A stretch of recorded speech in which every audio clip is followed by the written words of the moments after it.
the Bottom Line Podcast. I'm Jimmy Fedezzi alongside Neil Villapiano. We hope you're doing well.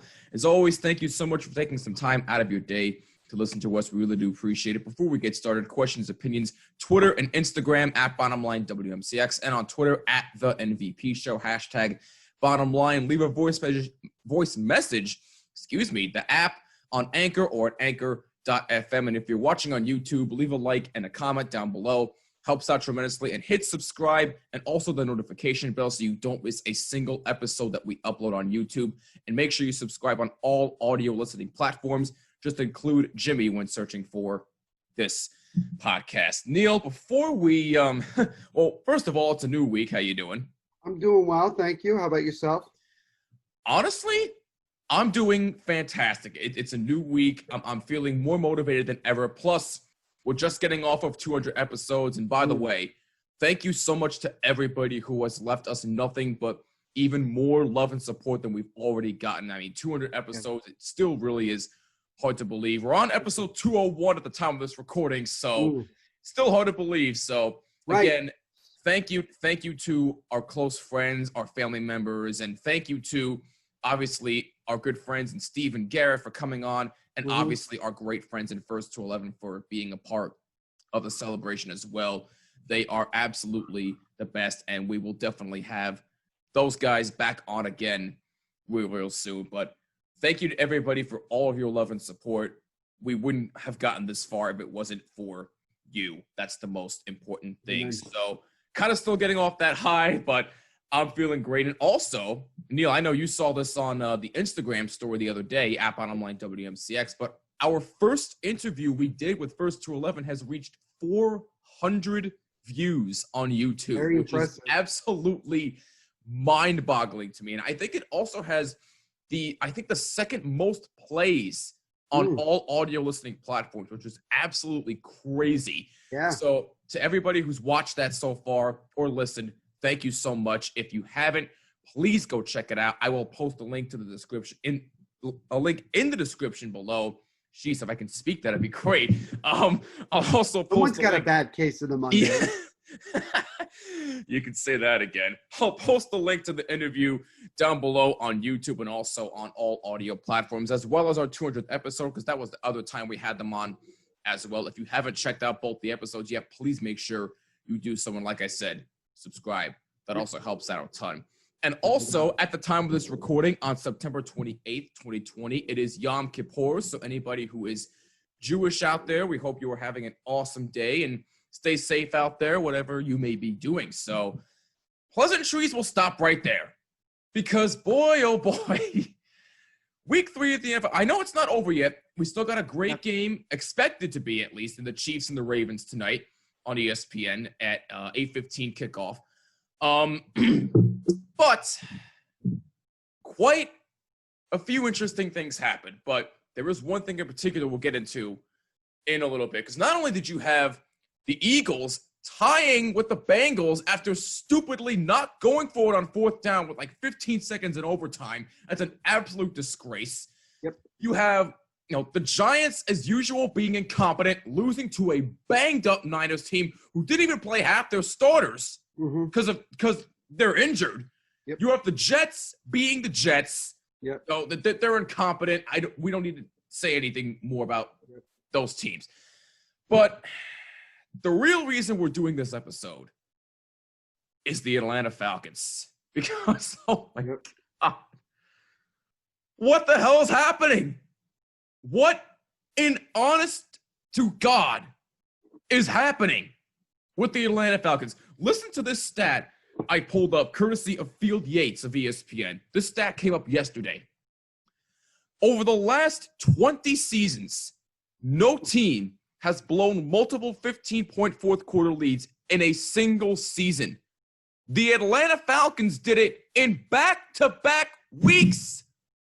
Back-to-back weeks. Because if you remember, and I'm sure Cowboy fans remember last week, and if you're a Falcons fan, you probably don't, but if you recall, the Falcons had a 20-point lead and a 15-point lead against Dallas last week.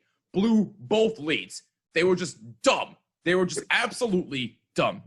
And This past week, they had a 16-point lead against the Chicago Bears team who benched Mitchell Trubisky. And by the way, now do you see why I don't trust this man? Are you starting to see it now? Good. Anyway, I digress there. I'm not going to get into a whole tangent about that. But anyway, they bench Mitchell Trubisky, they bring in Nick Foles, and all of a sudden, the Chicago Bears come to life. Nick Foles throws 3 touchdown passes. Bears win, but that's not the big story. I mean, give credit to the Bears for coming back, obviously, and they're 3-0. Good for them. Yeah. But the Atlanta Falcons, I mean, oh my goodness gracious, what the hell is going on with that team? They're 0-3.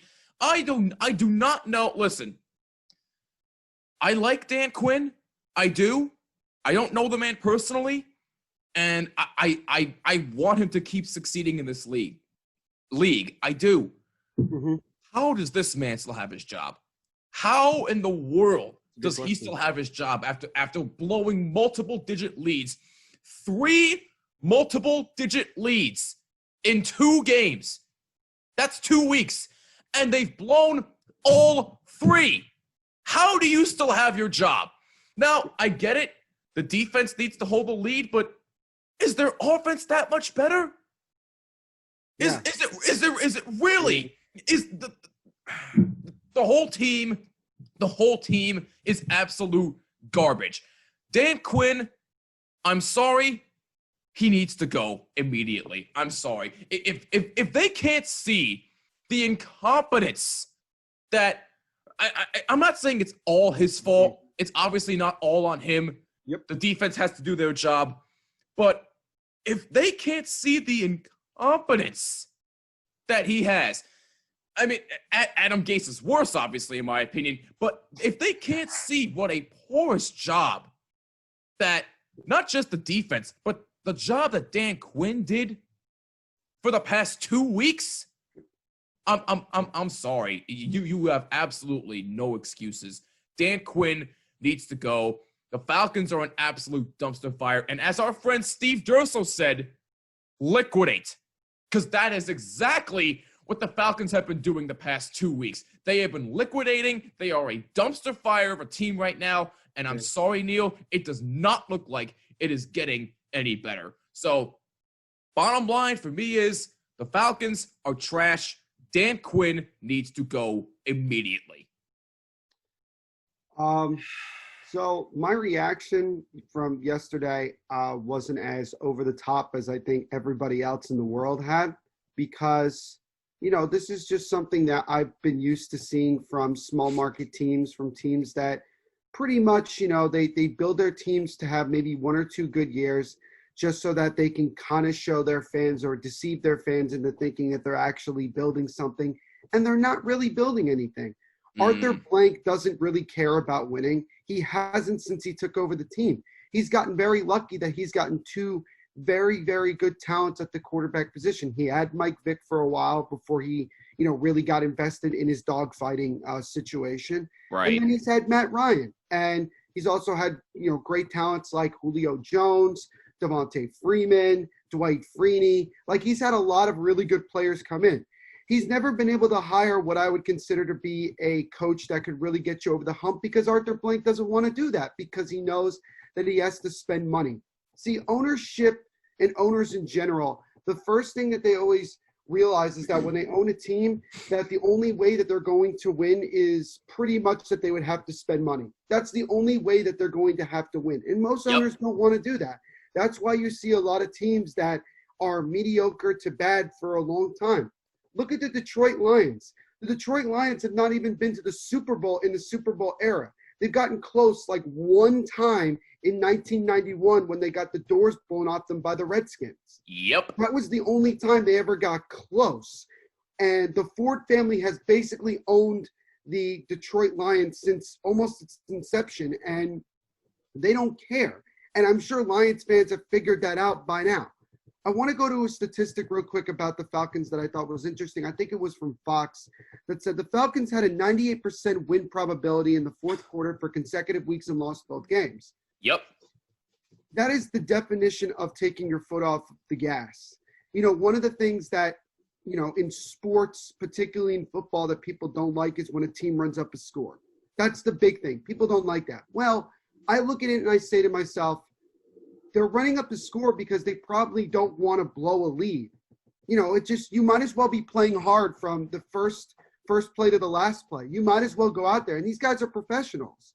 These guys are getting paid to play this sport. So they're going to go out there and try to do the best that they can. I think one thing that people tend to forget and don't want to talk about for whatever reason is simply that this game and sports in general is all about emotion, ladies and gentlemen. If you are not in a good emotional state, in a good state, mentally when you're playing in a game, you're not going to perform at your best. You're not going to. It's just not that. So last week against the Cowboys, the Falcons took their foot off the gas. They thought that they had the game in the bag, and they easily let it slip away.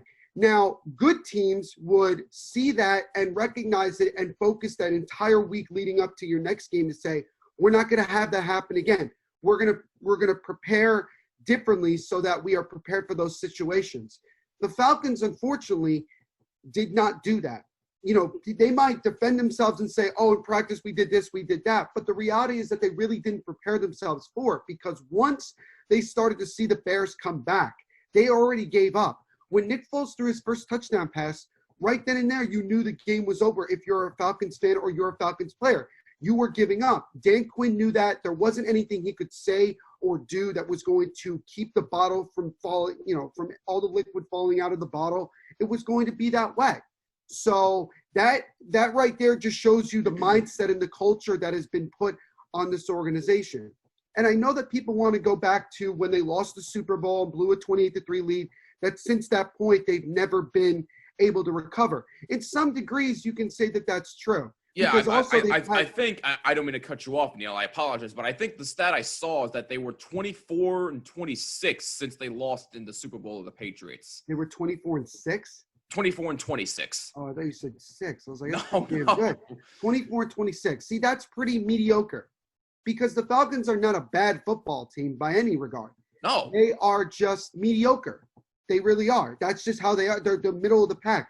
Look at Dan Quinn's coaching record since he took over in Atlanta in 2015. 8-8, 11-5, 10-6, 7-9, 7-9, 0-3. 0-3. He is already on pace for his fourth losing season as the head coach.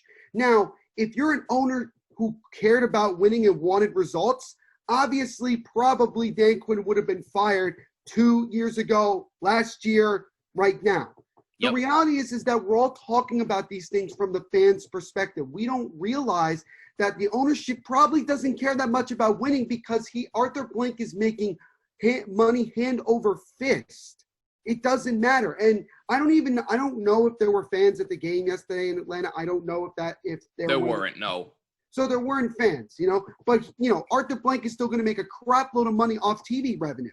He's still going to make that. And it doesn't matter. It really doesn't matter, because, it's a little bit embarrassing to be the owner of a team that's done that. But in the grand scheme of things, from a business standpoint, who cares? Like, who really cares? So, it's embarrassing. It's funny. There's all these memes that we can point out to and laugh at the Falcons. It's all fine and dandy.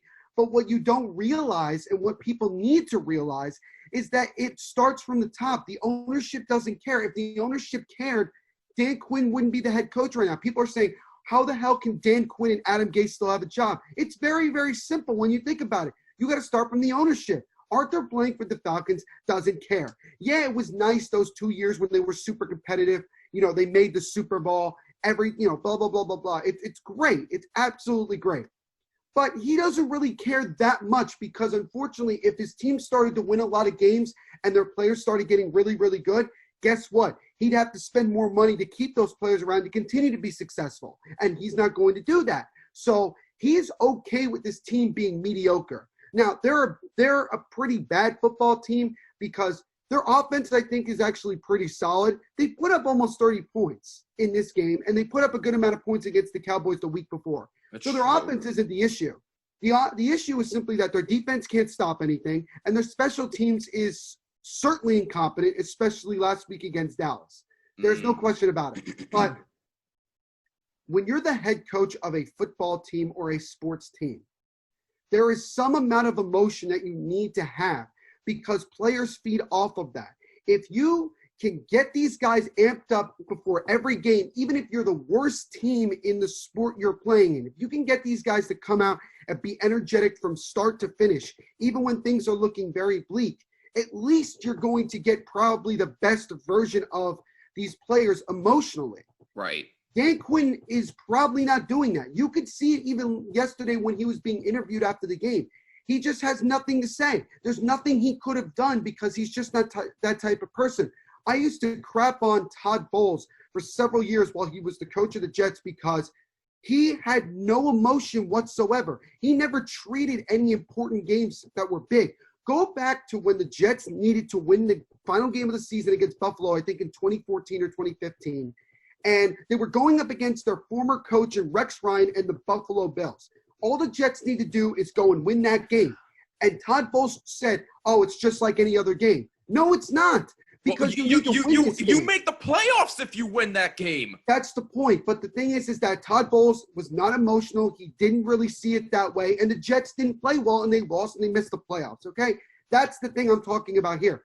Dan Quinn is not – what can he do now after 2 weeks straight of losing 15-plus point leads?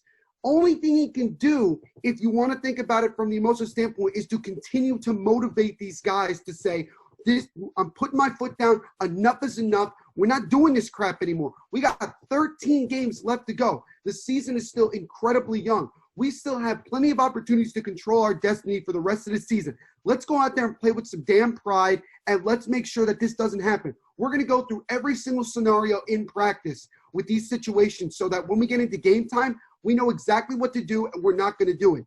And if you start seeing the liquid falling out of the bottle again in another game, you got to stop. You got to take a timeout. You got to have a team huddle. And I'm not just talking about the offense or defense, everybody, and say, I know what you're thinking right now, but this isn't going to happen again. This isn't going to happen again. And that's what Dan Quinn should do. But Dan Quinn isn't like that. Arthur Blank doesn't want that because he doesn't want them to win. He doesn't care. So this is what you're getting. As a result, this is exactly what you're getting. And you look at the Jets with Adam Gase. Look, we talked about this before, and it's still the same story. First of all, your main owner hasn't cared about the team the last 4 years because he's been over in the United Kingdom working for Trump. Okay? Right. That should be right there all you need to know. Christopher Johnson, however people want to say, oh, he cares about winning, he doesn't know how to do it. No, he actually doesn't care about winning, and he knows exactly what he's doing. He doesn't care. So he knows he's still making money hand over fist from Jets fans, from TV money, all of that. He's making money hand over fist, regardless of whether this team is good or not. And again, he's also making headlines in the newspaper every single week. There is no such thing as bad publicity. The Jets have been doing this for 20, 30, 40 years. This is no different than what was going on in the 80s. This is no different. 100% no difference at all. That's what you have to realize. The interest of the owners is not the same as the interest of the fans. So Jets fans are saying, fire Adam Gase, he sucks. Why do we have to keep dealing with him? It's because ownership wants to continue to be bad and suck because they don't want to spend the money to win. If they by the way, again, sorry for cutting you off, Neil. I know you're in the middle of a tangent here, but I think the main reason why they won't fire Adam Gase is because, he's buddy with Joe Douglas. You really think Joe Douglas is going to let him off that easy? No, that first of all, that thing with Joe Douglas, every Jets fan, listen to me, bullshit. Excuse my language, but that's bullshit. The reality is simply that the Johnsons do not give a flying you-know-what about winning. But you could say, oh, what about 2009 and 2010 when they went to the AFC Championship 2 years in a row? So what? What have they done since then? Nothing. They haven't done squat because the Jets don't care. The Johnsons have not cared about winning because they understand that if they want to win, they have to spend money. They have to. This is what made George Steinbrenner a tremendous owner because guess what? George Steinbrenner, of course, wanted to make money. He wanted to make so much money, it's a joke, but he also wanted to cared about winning. But he also wanted to win. And then you saw in that period between 1982 and let's say 1994, that the Yankees were pretty bad. They were not very good. George Steinbrenner continued to spend money. It didn't work out. Stick Michael came in and said to George, here's what we're going to do. We are going to scout, draft, and develop our own talent. That's not going to cost us very little, and we're going to win that way. Yes, you'll still have to spend money on some other big-name guys like, Paul O'Neill, Scott Brocious, guys like that. But guess what? Your main stars for a period of time will help win us championships without you having to pay very much. So you look at it from 1995 to 2000, Derek Jeter, Bernie Williams, Andy Pettitte, Mariano Rivera, Jorge Posada were barely making any sort of money. Maybe Jeter, by 2000, he was making some amount of money. Right. But for that period of time, they won a handful of championships without the Yankees having to spend very much money on those main guys. And yes, I understand that they had to make money to bring in guys like Roger Clemens and El Duque Hernandez and all those guys. Like, I get that. But the bottom line is that George Steinbrenner was shown a different way of winning, and it still worked out because he still made a huge amount of money. And the Yankees became that. Hal Steinbrenner does not really care about winning. I'm sorry to bring this up to the Yankee fans. He hasn't proven it because guess what? What have the Yankees done since they last won the World Series back in 2009? Made the ALCS twice? That's it. That's it. They haven't won anything. And with the core that they have, now they're gonna face the Indians in the postseason. You really think that's gonna be an easy task? No, I'm sorry. It ain't gonna be easy by any stretch. But we're going off topic here because it's a different sport. But it still goes back to my main point here. The real reason that the Falcons are like this is because their ownership doesn't give a flying you-know-what. Right. The reason the Jets have been the way that they've been for so long is because their ownership doesn't give a flying you-know-what. Same thing with the Browns. Same thing with the Lions. Think every single major sport, right? Every single major sport. Look at the teams that have been really bad for a long time. And if you want to get an answer for why it's been that way, all you got to do is go to the ownership. That's all you have to do. Starts from the top. Absolutely. Look, the Charlotte Hornets have been so mediocre to bad for a long time, okay? Even before Michael Jordan took over. I get that. But even when Michael Jordan took over, Michael Jordan, God bless him because he's one of the greatest winners of all time in sports, one of the greatest competitors. He's not the greatest basketball player of all time, but he's one of the greatest competitors of all time. There was no question about it. He doesn't care about winning. He's become like every other owner. That's what's happening here. And that's why I warn Mets fans with Steve Cohen. Steve Cohen has painted public that he is a fan. He wants to see the Mets become successful. He wants to put a huge amount of money in. But just understand that if the Mets within the next 5 or 10 years are still relatively the same team or continue to play the same way, it's mainly because Steve Cohen sold you a bag of goods and he really doesn't honestly, truly care about winning. Yep. And I know people want to defend everybody and say this. Like everybody wanted to defend the Wilpons and say, oh, they were really trying to win. They just didn't know how to. That's bullshit. They didn't care about winning. They never cared about winning. And they really didn't care when they got screwed over by the Wilponzi scheme and Bernie Madoff. They got totally ripped off, lost a crap load of money, and they were so afraid to spend money from that point on that they just were not going to win. And that was just the reality of it. So the Atlanta Falcons, they're 0-3.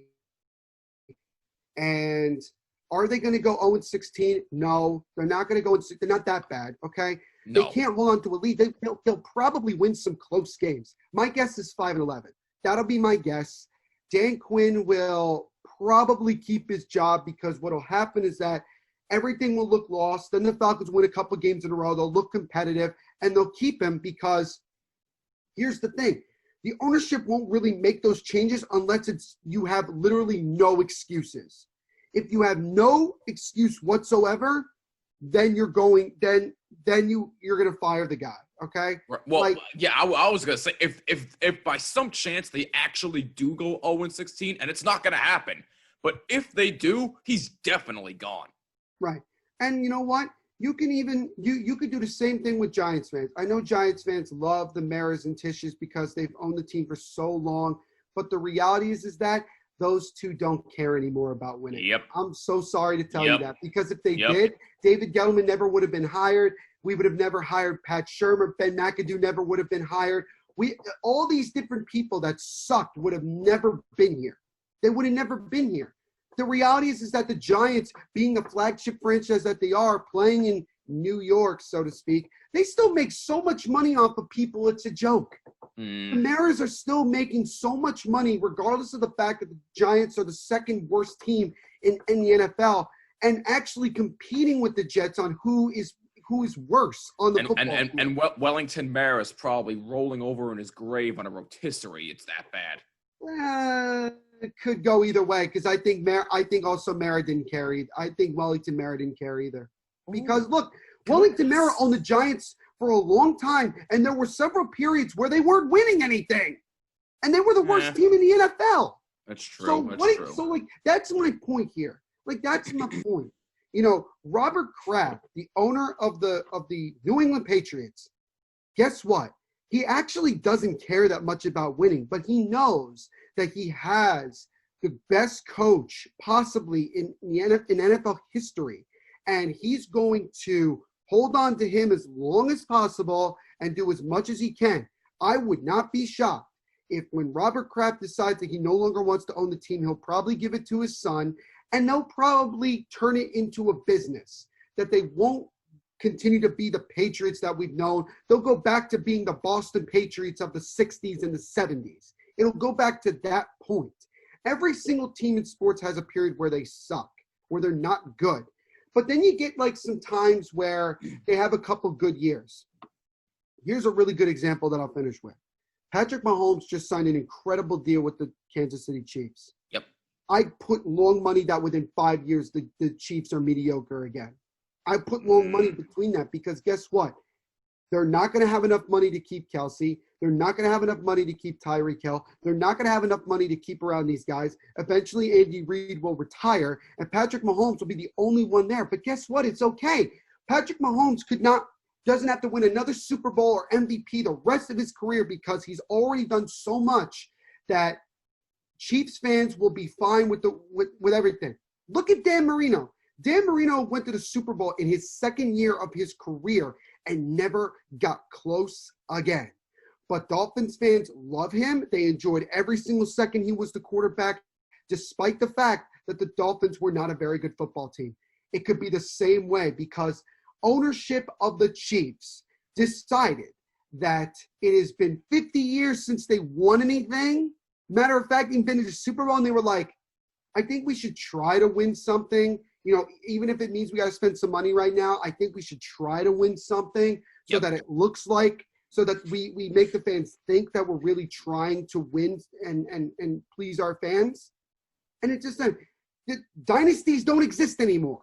It's just, you're not going to see it because they don't care. All right. So the bottom line with the Falcons is this: Arthur Blank doesn't care. That's why Dan Quinn's still the head coach. And then Dan Quinn, being the non-emotional person that he is not going to rally the troops and tell these guys, we're not doing this anymore. We're not blowing leads. We're going to hold on to them and we're going to win. Let's go, guys. Like, get them hyped up. I'm not going to do that. Not going to do it. I don't know who the Falcons play next week, but honestly, it doesn't matter, because even if they get a 7-point lead in the first quarter, the Falcons are already going to be like, well, how are we going to lose this one? Because that's the mentality that you have put into your football team and your organization, that you're not very good, the owner doesn't care, and that's the end of it. Yep, absolutely. And by the way, they are going up against a red-hot Aaron Rodgers and the Green Bay Packers next week. So that right there should be another loss. 0-4, staring them right in the face, because the Packers beat the Saints on Sunday Night Football, and the Saints all of a sudden aren't looking that great, although Drew Brees had a good game. He threw 3 touchdown passes. That's another story for another day. Bro, can we listen? The thing with the Saints is this: everybody stop. Stop saying that the Saints are one of the best teams in the NFC and the NFL, okay? They blew it, okay? They blew it last year. You're playing the Vikings and Kirk Cousins, who at that time had not won a damn playoff game in his entire career, and you lost? And you want to say, oh, well, we got screwed because the refs weren't on our side again. Dude, I don't care. You blew it. All right. The best chance that the Saints had to win a Super Bowl was 2 years ago when the refs screwed them. That was that was it. Okay. Drew Brees, God bless him. He is a very ignorant person in general for all the crap that he pulled this offseason. Very ignorant. I have lost a lot of respect for him. I'm sorry. He's not really that good. I mean, he plays well, don't get me wrong, but look at the crap that he has. Look at the talent he has around him. Alvin Kamara, Taysom Hill. Granted, Michael Thomas hasn't played the last 2 weeks as he's been hurt, but he has Michael Thomas, okay? Is their defense anything to write home about? They gave up 30-plus points to the Raiders, okay? They gave up 30-plus points to the freaking Packers. And I know that the Packers have Aaron Rodgers. I get that. But you really need to tell me that the Saints are one of the best teams in the NFC? They're not even, in my opinion, the best team in their own damn division. I guarantee you that the next time the Bucs play the Saints, the Bucs are going to kick their ass. They're going to kick their ass.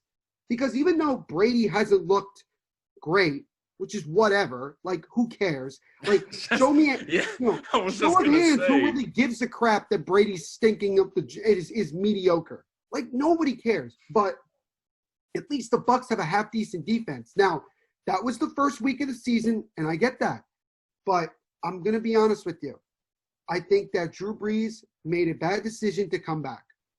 I do. I think he should have retired, and that should be the end of it. He has nothing to prove. The problem is that we have people in our industry that think that Drew Brees is not a Hall of Famer because he only won one Super Bowl. That's ridiculous. Oh, really? That's like ridiculous. That, like, you know, it. And unfortunately, there was a guy by the name of Ken Stabler who was arguably the greatest quarterback in Raiders history that they had to wait till the man died before they put him in the Hall of Fame. How insulting is that? Yeah, how insulting is that?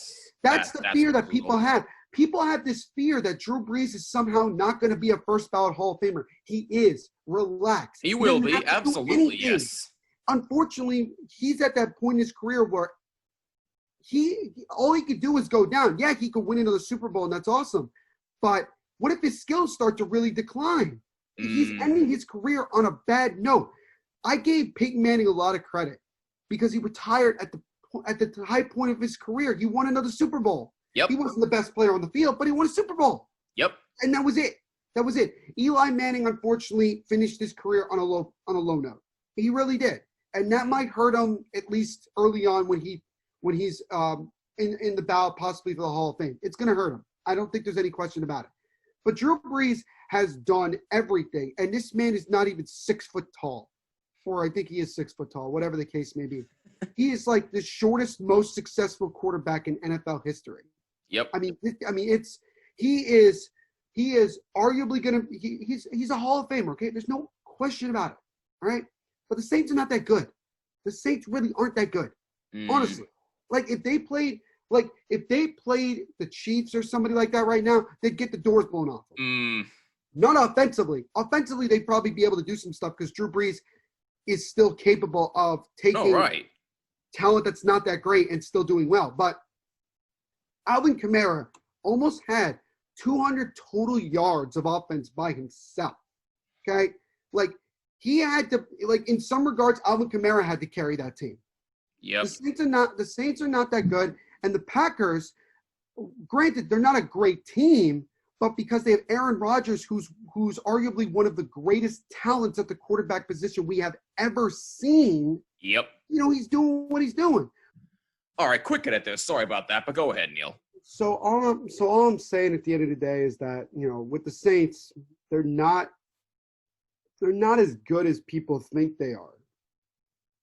If the Saints were having these struggles while Taysom Hill was their quarterback, I think people would have a different perspective on this. But right. Drew Brees is the quarterback. That's it. They're still a very good football team, and they're probably going to make the playoffs. Right. But they're not like one of the top 3 teams in the NFC. They're not, in my opinion. So that's the way I look at it. But again, the bottom line with just this whole thing, because, you know, basically talking about the Falcons and just, you know, fans, I know it's hard because you want to be optimistic. And trust me, I want to be optimistic too whenever you watch your team play, even if you know that they're a steaming pile of garbage. Like you want to be optimistic. You want to feel like that they can win the game. But you also just got to keep in the back of your mind when the team starts to look really, really bad and consistently bad, and you start asking those questions like everybody's been asking about, like, oh, how could, why are we so bad? Why have we not done this? All you got to do is look at the ownership. That's all you got to do. And your questions are answered right there. That's how you got to look at it. So Arthur Blank, doesn't matter to him. The man's still making millions upon millions upon millions of dollars. Doesn't matter. Does not matter. Does not matter if the Falcons go 16-0 or 0-16. Doesn't matter. He's still making money hand over fist. And unfortunately, the people who have to suffer, and this is the really harsh reality of sports, are the fans. Because the fans, they spend the money, they go to the game, they're greatly disappointed, and they just realize that they got punked in a way. You get punked because if you spend a good amount of money to get a decent seat for a game, and then you're also spending money on concessions and things like that, and then you see your team lose by 40 points, or even if like you're the Falcons and you see your team blow a 15-plus point lead in the fourth quarter, you basically got punked. You got ripped off because you're expecting to go there to see a good football game and to see your team win. And you didn't get that, and you can't go and be like, oh, I want my money back. It's like they don't have to, and nor should they. And that's, the only thing you could do as a fan, if you really just wanted to like say like, oh, I'm protesting or I want change, is you just stop going to the game, you stop watching them, you stop associating with them at all. But people know that fans aren't going to do that, because a lot of people, they depend on sports as an escape, as entertainment, as something very personal to them, as work, like for you and myself. It's those type of things. So it's just one of those things where it's the unfortunate part of it that you just have to deal with. And I know it's hard for a lot of people. And I know people might come on here and say, Neil's being super negative, all hope is lost. Might as well just like not watch football anymore. I'm not saying don't watch football or don't watch your team. You just have to understand that when you start asking questions like, why is my team really bad? Why does it look like they're not trying to win and they're making all these stupid decisions? You got to start from the top with ownership. And that's where this all comes from. Yep, absolutely. And my friend, as the saying goes, money talks, and it talks hard. But that's the bottom line here. I'll take that a step further. Money talks, bullshit walks. Yep. Those are straight facts. And that's the bottom line. And that'll wrap it up for this episode of the Bottom Line Podcast. If you have any thoughts on anything we discussed in this episode, let us know on Twitter and Instagram at BottomLineWMCX, and on Twitter at The NVP Show, hashtag Bottom Line. Voice message on Anchor, the app, or Anchor.fm. And please make sure you subscribe on all audio listening platforms, as well as leave a like and a comment down below if you're watching on YouTube. And please subscribe to that as well, and hit the notification bell so you do not miss a single episode that we upload every single week.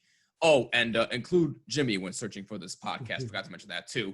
But Neil, next episode, will the Lightning finish the job? The question still remains to be seen. Time will tell. Be a game 6. Wait, what's that? Only time will tell. Exactly. There is a game 6 at the time of this recording tonight. It should be fun. Corey Perry forced game 6 in double overtime. A big goal by him. And by the way, your guy, Joe Pavelski, having himself quite a postseason. So now he's scored more playoff goals than any American in Stanley Cup playoff history. So yeah. Even including Mike Modano, who might be one of the greatest American-born players in NHL history. There's a reason that they call him Captain America. Exactly. He's proved it. Absolutely. But Neil and I will definitely discuss the Stanley Cup final, regardless of what happens, whether there will be a game 7 or whether the Lightning finish the job. And like we said, if the Lightning actually do, apologies will be in order, but that remains to be seen. But we'll talk about that. And we have our NBA Finals matchup. The Lakers and the Heat. That is going to be one hell of a matchup. We will give our predictions as to who will win.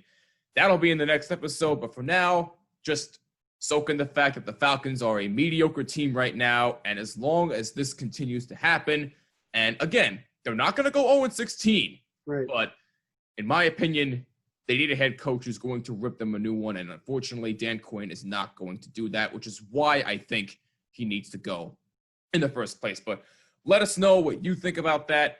We'll see you in the next episode. For Neil Villapiano, I'm Jimmy Finizzi. This is the Bottom Line Podcast. See you in the next episode. Peace out.